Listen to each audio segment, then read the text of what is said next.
Saludos a todos. Nosotros somos maestrantes del grupo de la Maestría en Tecnologías de la Información y Comunicación para Docentes, la promoción 2021-2023 de la Facultad de Ciencias de la Universidad Autónoma de Santo Domingo, UAS. Nuestro grupo, el grupo número 2, Resilientes, lleva su nombre Resilientes, está compuesto por una servidora, Ana Iris de la Rosa, por Yadip Peña, Noemí Isiano y Eduardo Urbán. En ese mismo orden vamos a realizar nuestra intervención, que va a tratar como tema central sobre los riesgos en el uso de las tecnologías de la información y comunicación. Entonces, dándole continuidad a este tema central, tenemos que de él se desprenden los riesgos relacionados con las adicciones, los riesgos relacionados con la información, los riesgos relacionados con las actividades económicas. También vamos a abordar los riesgos relacionados con el ámbito de la comunicación, o sea, cómo afectan o cuáles problemas pudieran surgir en el ámbito de la comunicación. Y al final, para terminar nuestra intervención, realizaremos algunas recomendaciones para reducir estos riesgos. Muy bien. Entonces, ese es nuestra idea de hoy. Como objetivo, un objetivo general, nuestro objetivo general busca que podamos identificar los distintos riesgos relacionados con el uso y la aplicación de la tecnología de la información y la comunicación, las TIC, en entornos educativos y en cualquier escenario del diario vivir, porque como sabemos, las tecnologías, los avances tecnológicos son un eje transversal en cuanto al desarrollo que ha experimentado la llamada sociedad de la información en la que vivimos. Dándole continuidad a esta partecita, tenemos como objetivo específicos 3. Por una parte, evaluar cuál es el impacto y a su vez la consecuencia de un uso no racional y adecuado de las tecnologías de la información y la comunicación. Por otra parte, buscamos como grupo identificar posibles soluciones que disminuyan y reduzcan el impacto negativo de las TIC en los entornos educativos.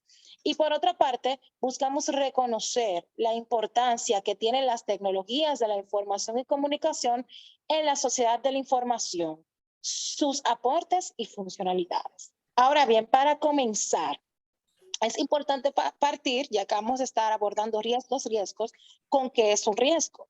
Un riesgo, según la Real Academia Española, es una contingencia o proximidad a un daño. Un riesgo es la probabilidad de que una amenaza se convierta en un desastre. Ahora bien, la amenaza y la vulnerabilidad por separados pueden ocasionar un peligro, pero cuando se juntan se convierten en un riesgo. Ahora, entonces nosotros nos preguntamos, ¿por qué es importante reconocer y conocer los riesgos que traen consigo el uso de las tecnologías de la información y comunicación? Porque, por un lado, en la medida en que somos conscientes de la importancia, de los beneficios del mundo de posibilidades, la paleta de posibilidades que nos ofrece la tecnología, podemos darle un buen uso a ella. Y además, nos podemos asegurar de reducir las probabilidades de que ésta nos puedan perjudicar, porque a su vez podemos ser capaces de reconocer nuestra vulnerabilidad y nuestras debilidades.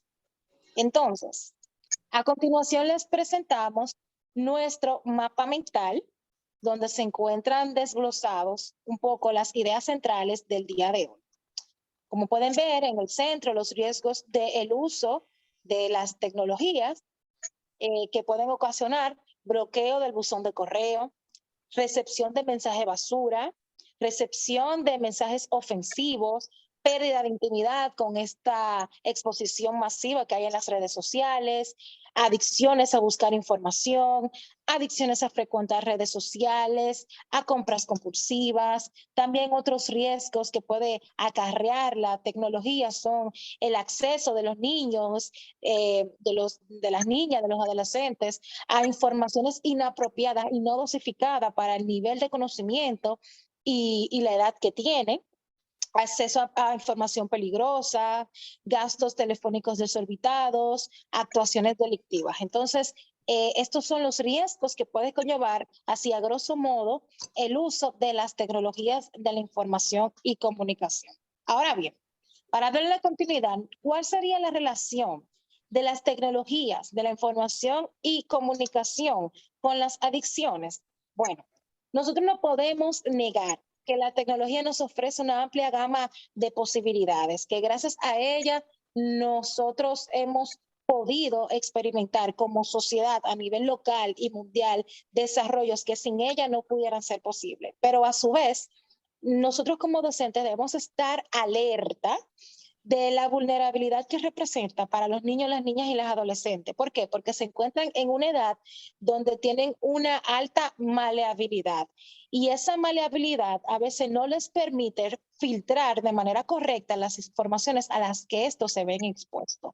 De manera que como docentes nuestra misión es educar en valores, educar y formar a nuestros jóvenes. ¿Para qué? Para asegurar un reemplazo generacional efectivo, que cumple con las demandas de la sociedad del presente y del futuro, y que estos jóvenes puedan ser capaces de hacer un uso medido y utilizar de manera correcta las tecnologías de la información y de la comunicación. Hasta aquí es mi intervención. Voy a darle paso a nuestra compañera Yadipsa Peña. Buenas tardes, mi nombre es Yadipsa Peña y vamos a continuar hablando acerca del acceso a información poco confiable y falsa. Para continuar, complementando un poco lo que decía nuestra compañera Ana Iris, es bien sabido por nosotros que en Internet existen muchísimas informaciones, un sinnúmero de cantidad de informaciones falsas y poco actualizada, ¿verdad? Ya que cualquier persona puede hacer una publicación a través de la red. Pero ojo, su utilización puede dar lugar a múltiples problemas, tales como realizar mal un trabajo académico, tomar malas decisiones, entre otras complicaciones que se pueden presentar. Debemos tener en cuenta que las informaciones que conseguimos en la web no están reguladas por su confiabilidad o su calidad, su veracidad. Y en esta era de la información es muy común que nosotros recurramos al Internet como principal fuente de información para realizar nuestras investigaciones y nuestros trabajos académicos. Pero debemos tener en cuenta que con una sola búsqueda nosotros vamos a obtener un sinnúmero de informaciones o resultados a nuestra búsqueda que no sabemos si son veraces, si son reales, ¿verdad? Entonces debemos tener en cuenta, evaluar los recursos que nosotros utilizamos para nuestras informaciones. A continuación vamos a ver algunos consejos para encontrar información correcta. Lo primero que debemos tener en cuenta es qué buscamos. Luego tenemos que seleccionar nuestros resultados, conservar las direcciones web que resulten útiles, apuntar la fecha y asegurarnos de citar nuestras fuentes. Seguimos ahora con dispersión, pérdida de tiempo. Casi siempre cuando entramos al Internet perdemos muchísimo tiempo al tratar de localizar la información que necesitamos, ¿verdad? Es fácil perderse al momento de entrar al Internet con sus atractivos y el sinnúmero de información disponible, pero debemos de tener en cuenta cuál es nuestro objetivo y por qué entramos a interactuar con Internet para no perder un tiempo preciado que luego podemos lamentar. No podemos olvidarnos de nuestro objetivo, tenerlo bien claro. Seguimos con el acceso de los niños a información nociva, inapropiada para su edad. Para los niños es muy fácil tocarse con informaciones que no son apropiadas para su edad, encontrarse, por ejemplo, con informaciones que tienen que ver directamente ya con una edad adulta, series que tienen una temática para adultos, videos, pornografía, un sinnúmero de informaciones que son totalmente nocivas. para ellos y que pueden ser falsas. Esto puede desencadenar un sinnúmero de problemas, ¿verdad? Que pueden causar tanto trastornos psicológicos y emocionales como daños también a la salud al encontrarse, por ejemplo, informaciones que motivan a un desorden alimenticio, por ejemplo, a la anorexia, la bulimia, entre otras cosas. Sabemos que ellos se encuentran en una edad que está su desarrollo cognitivo está en curso, entonces para ello es más difícil manejar este tipo de información. También tenemos el acceso a información peligrosa, inmoral e ilícita. Existen informaciones poco recomendables, como ya le mencioné, la pornografía, violencia, todo tipo de sectas, y hasta contenidos que son considerados ilícitos o delictivos, que incitan a la violencia, el racismo, la xenofobia, el terrorismo, la pedofilia, el consumo de sustancias, entre otras. Debemos de tener en cuenta nosotros como docentes y como padres que debemos de tener monitoreado todo lo que consumen nuestros hijos a través del internet, porque es de alta peligrosidad para ellos, tanto para su salud física como para su salud mental. La globalidad del internet y las diferentes culturas e incluso las legislaciones de algunos países hacen posible que este tipo de páginas estén disponibles en la web. Entonces es muy difícil de controlar. Los primeros riesgos se pueden corregir aprendiendo buenas técnicas para buscar la información, por ejemplo, y nosotros evaluando y dándole un juicio crítico. En cuanto a lo que tiene que ver con los menores, ya es de responsabilidad nuestra, ¿verdad? Mantenerlo, como le dije, monitoreado, utilizar diferentes estrategias como tener controlado el acceso de ellos, que sea parental, que tengan que pedir permiso antes de hacer una descarga, o visitar algún sitio web que no está acorde con su edad, ¿verdad? Se pueden instalar programas y ese tipo de cosas. Es todo de mi parte. Ahora paso nuevamente a nuestra compañera Ana Iris.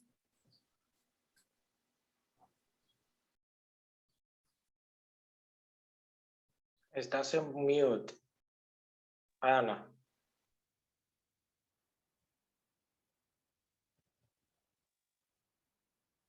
Estás en mute. Ay, disculpe, muchas gracias. Nuestra compañera, perdón, nuestra compañera Yadipsa, perdón, por sus valiosos aportes. Ahora vamos a pasar con nuestra compañera Noemí, que también tiene informaciones valiosísimas que abordar en esta exposición. Adelante, Noemí. Muchas gracias, Ana Iris. Yo voy a hablar sobre los riesgos relacionados con actividades económicas.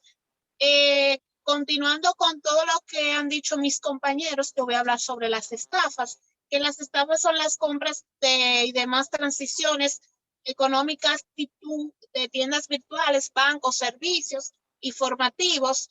Continuando, Eduardo, con otro tema, que serían los robos. Los robos son al facilitar información personal y los códigos secretos de las tarjetas por internet, a veces por interceptados por ciberladrones. Quiere decir que quieren hacer compras sin permiso de la persona cuando tienen una tarjeta de crédito. Continuando, Eduardo. Las actuaciones delictivas por la violación de la propiedad intelectual, que quiere decir que muchas personas que a veces quieren hacer consistentes con las propiedades intelectuales, que también quiere saber, a veces consciente de la gravedad de una acción y realizar actos delictivos violando la propiedad intelectual de la persona. Continuando, Eduardo. La realización de los negocios ilegales a través de la información también quiere saber de una conexión adecuada con la tarifa que se fija, que al costo mensual por un uso de Internet. Hasta aquí mi exposición. Excelente, Noemí, gracias. En este momento vamos a tener las palabras del compañero Eduardo Urbán. De último, pero no menos importante, quien nos hablará sobre los riesgos relacionados de las TIC relacionados con la comunicación y terminará realizando algunas aportaciones para reducirlos. Adelante, Eduardo. Muchas gracias, Ana, compañeros. Como bien abundaste, de manera precisa, vamos a topar un poco por encima, de una manera, digamos que general, ya que es un tema muy abierto y muy profundo, donde se puede enfocar en varios escenarios.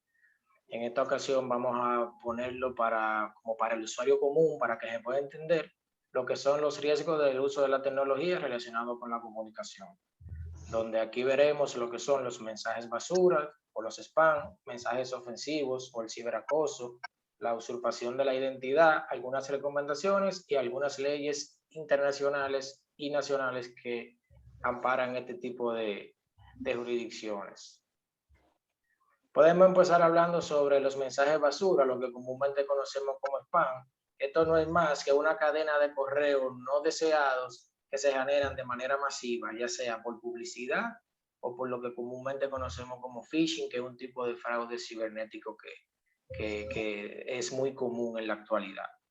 Igualmente, no solamente los spam atacan todo lo que tiene que ver con dispositivos como las computadoras, sino que también podemos ser abordados mediante los teléfonos móviles, ya sea a través de mensajes de texto o SMS. Estos spam son, digamos que, hechos en su conjunto por un sinnúmero de programas automáticos que son los que generan la masificación de los mismos, ya que detrás de esto no hay una persona que está mandando correo por correo, porque fuera muy cuesta arriba para un hacker no ético ponerse a mandar una cadena de correos masivos uno por uno, pues eso no tendría ningún sentido para él. Por lo que estos se generan con bots automáticos y programas inteligentes que son los que hacen la generación y el envío masivo de estos correos.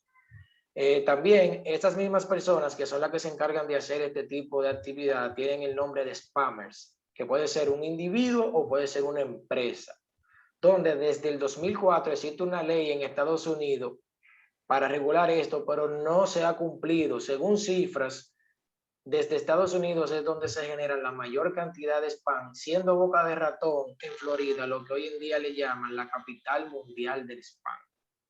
O sea, si nos vamos a pensar dónde está la élite tecnológica, que probablemente podemos decir que es en Silicon Valley, en San Francisco, California, pues podemos perder de vista lo que es Boca de Ratón, que es una ciudad donde viven muchos latinos. Sin embargo, es lo que hoy en día se conoce como la capital mundial del spam. Continuando, vamos con los mensajes ofensivos o lo que conocemos como ciberacoso, donde esto involucra lo que también es el ciberbullying, que está hoy muy de moda en las redes sociales principalmente.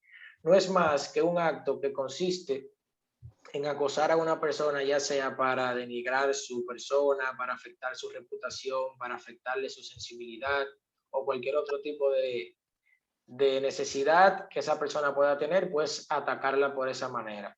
Esto no es más que un hecho ocurrido o generado a través de una manera anónima, ya tanto desde la fuente como de quien la genera. Y es muy difícil poder rastrear la persona que lo hace, por lo que cada vez que nosotros, siendo atacados, accedemos a la red, siempre vamos a recibir algún mensaje, algún correo, alguna publicación en nuestra red social o lo que sea. Por lo que hay algunas consecuencias que esto genera a medida de que eso se va dando comúnmente. ¿Cuáles consecuencias pudieran ser? La influencia en nuestro estado de ánimo, donde muchas personas entran en un tema de depresión y pueden llegar a consecuencias más profundas como lamentablemente la pérdida de la vida, el daño de la imagen, ya sea de manera personal o de manera empresarial, al igual que el tema de la reputación. ¿Cómo nosotros podemos evitar o qué medidas podemos adoptar en caso de que seamos víctimas de un ciberacoso? alejarnos por un momento del dispositivo. Cuando digo un momento no es un minuto ni 2 minutos, sino desconectarnos y ser consciente de lo que está pasando en el momento. Y tomarnos el tiempo para analizar y plantear una estrategia para poder mitigar esto. Como por ejemplo, no ser impulsivo y contraatacar y comenzar a responder, porque caeríamos en la trampa del acosador. Guardar evidencia para guardar todo eso en una carpeta ya impresa o digital y armar un expediente para luego denunciarlo y por finalizar, entonces bloquearlo, para que entonces las autoridades se hagan cargo y parte de lo que continúa de ahí en adelante. También hablemos del tema de la usurpación de la identidad. La usurpación de la identidad no es más que un objetivo específico de los ciberdelincuentes, donde quieren capturar datos sensibles de nosotros, como por ejemplo las claves, temas de producto bancario como las cuentas, o nuestra identidad como nuestro nombre y nuestra cédula. La usurpación de identidad se trata no más de una persona que se hace pasar por una entidad o por un individuo para poder captar nuestra atención y poder robar nuestra información. Estos se generan a través de URL o enlaces que generan lo que comúnmente en informática se llaman frontend, que es una página totalmente idéntica a algo que ya nosotros comúnmente venimos utilizando, como por ejemplo de uso común, los internet banking de los bancos. Nos generan una página totalmente idéntica donde nos piden nuestro usuario y nuestra clave. Pero debemos tener cuidado y enfocarnos bien en la URL, donde son muy parecidas, pero cambian en quizá 1 o 2 caracteres que son los que generan la diferencia. Pero una vez nosotros no nos percatamos de eso y entramos y colocamos nuestras credenciales, detrás hay un robot que captura toda esa información. Lo que procede a tomar control el hacker no ético de esta información y poder hacer con ella lo que entienda, ya sea transferencia, compras, duplicidad del documento, etcétera, etcétera. Entonces, ¿de qué manera puede venir la usurpación de la identidad? Por ejemplo, comúnmente viene por promociones de nuevos productos, si estamos afiliados a Amway, Avon, megusta.com, por ejemplo, se generan ese tipo de informaciones de nuevos productos, lo que viene el front-end, que es totalmente idéntico a la empresa, y nos puede engañar. Algún tema que te manden de que te van a cortar la luz si no entra este link, por ejemplo, una suspensión de un servicio, alguna oferta fantasma de trabajo o algunas recomendaciones de seguridad que el banco dice, si no entra aquí, actualiza tu clave, te vamos a bloquear la cuenta. Los bancos no solicitan ningún tipo de información personal vía correo electrónico, ni siquiera vía telefónico. Entonces, ¿cómo podemos prevenir esta usurpación de identidad? No contestando ninguno de los mensajes, no descargando ningún archivo adjunto que tenga el mensaje, no cliqueando sobre ningún link que tengan estos mensajes. Si entramos a una URL, lo mejor es que si no la sabemos de memoria, que la tecleemos nosotros mismos, porque a veces en Google usted pone una referencia y puede aparecerle una página que la engañe, indicándole que es el link correcto y cuando usted entre también caiga en la trampa. Fijarnos en el candadito que siempre está en la URL, que es un candadito, un certificado, de seguridad y que mantiene la encriptación de la información de manera cifrada. Y por último, utilizar antivirus en nuestras computadoras. Finalmente, relacionado al tema, algunas recomendaciones. De manera general, como le explicaba al principio, mantener nuestros sistemas operativos de nuestro dispositivo totalmente actualizados, al igual que nuestro antivirus. Utilizar contraseñas robustas con por lo menos 12 caracteres, que estas tengan mayúsculas, minúsculas, números y caracteres. No conectarnos a redes públicas que nos gusta, que aunque tenemos datos, conectarnos a Wi-Fi gratuito, de que para no gastar la data. Si eso lo vamos a hacer, tenemos que hacerlo a través de una VPN, utilizar autenticación en 2 pasos, generadores de código como un paso adicional para autenticar en aplicaciones que lo soporten. Muy importante, tener conciencia de lo que son los ciberataques, porque mucha gente no tiene conciencia de eso y fácilmente cae en las garras. Y por último, tener perfiles privados en nuestras redes sociales.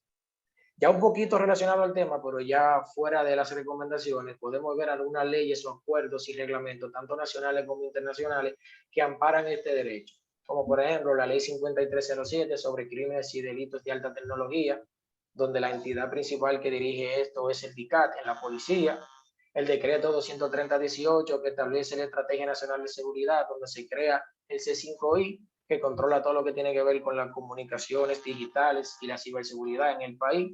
El artículo 12 de la Declaración de las Naciones Unidas en cuanto al derecho humano y también internacional del derecho civil y político.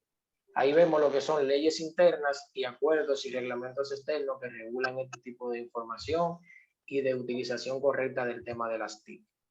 Hasta aquí esta breve exposición. Espero que haya sido de su agrado y le paso nuevamente a mi compañera Ana la palabra. Gracias a todos los que se quedaron hasta el final. Gracias nuestro compañero Eduardo, Yadip, Sanomi. Esperamos que los objetivos planteados al inicio de esta intervención puedan haber sido cumplidos y llenado sus expectativas, y que a la vez usted que nos está viendo en este video puede estar alerta en cuanto al uso de la tecnología de la información y comunicación y los riesgos. Estén alerta ante la aparición de cualquier tipo de estos riesgos y que sepan cómo actuar tomando en cuenta las recomendaciones que en el día de hoy les hemos presentado. Un placer y cuídense mucho. Gracias. Bye bye. Bye.